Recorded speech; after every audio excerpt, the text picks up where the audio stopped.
You wake up, have your morning coffee, and within an hour, your chest is burning. You pop an antacid. The pain fades, but by dinner, the sour burps are back. It is a frustrating, exhausting daily loop. To break that loop, we are going to look at an exact step-by-step daily schedule, known in Ayurveda as a dinacharya.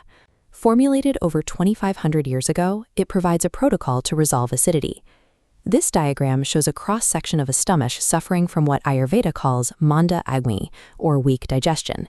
When your digestive fire is weak, food sits at the bottom of the stomach and ferments. That fermentation creates upward-moving gas pressure, which forces your stomach acid up into your esophagus. This makes the primary driver of acidity a breakdown in digestion rather than a surplus of acid. This explains why standard antacids fail over the long term. You swallow a pill, and it neutralizes the top layer of acid, but the fermenting food at the bottom remains, immediately pushing a new wave of acid upward. To begin, gather 5 specific items: amla juice, mulethi powder, the seed mixture CCF, shatavari powder, and an herbal blend known as Avipatakar Churna. This routine focuses on rebuilding your digestive fire while healing the damage to your gut. Step 1 starts the moment you wake up. Drink a glass of lukewarm water mixed with a few crushed tulsi leaves. 10 minutes later, follow that up with 20 milliliters of amla or alum-free aloe vera juice. Ayurvedic texts classify amla as a supreme pitta destroyer. Drinking it on an empty stomach clears stagnant, acidic bile out of your digestive tract before you eat. With the system flushed, we move to the midday protocol, which takes place right before your heaviest meal. Mix half a teaspoon of mulethi or licorice powder with warm water and a spoonful of honey. Ayurveda describes mulethi as having a snigdha, or unctuous property. When you drink it, the mixture coats your stomach mucosa, acting as a buffer against acid burns once the heavy digestion starts. By completing these morning steps, you clear out the old, stagnant acid and build a shield to protect your stomach lining for the rest of the day. Now that lunch is over, we move to the immediate post-meal time frame. This is where many people make a critical behavioral error. Lying down right after eating a heavy meal forces the stomach contents against the lower esophageal sphincter, triggering reflux.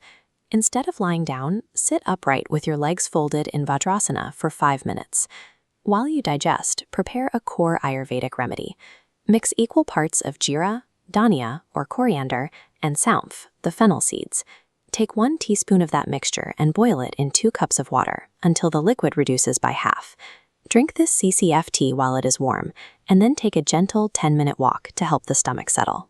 The antispasmodic properties of the seeds, combined with the movement of walking, drives your digestion downward. This prevents the upward reflux of acid. The next step requires a strict boundary. You must finish your dinner by 7 p.m. Biological digestion, your Agni, is naturally at its weakest at night. If you eat a heavy meal late in the evening, that food will sit and ferment, guaranteeing a spike in overnight acid. Before you go to bed, mix half a teaspoon of shatavari powder into a glass of lukewarm or cool milk. While you sleep, the compounds in the shatavari regenerate the mucosa lining of your stomach, repairing the microscopic damage caused by acid exposure. If you struggle with chronic acidity, add one final step. Take a spoonful of Avipatakar Churna with warm water. This provides a mild laxative effect, ensuring your pitta continues flowing downward. A disciplined evening routine keeps your digestive fires moving in the correct direction and gives your stomach lining the hours it needs to repair itself. You now have a complete routine: a morning flush to clear old bile, pre-meal armor to protect your gut, and a nighttime soother to heal the tissue. But there is one final failure point. The ancient physician Charaka noted that anger, grief, and fear directly trigger acidity, regardless of how perfectly you follow your diet. This diagram shows the mechanism. When you experience stress, a signal travels from your brain down the vagus nerve, commanding your stomach to overproduce acid. Your mind and your gut are wired together. Let me know in the comments how your acidity presents. Do you get upward heartburn, known as urdhvagami, or do you experience downward distress, known as adhogami? And please cast your vote for our next video topic.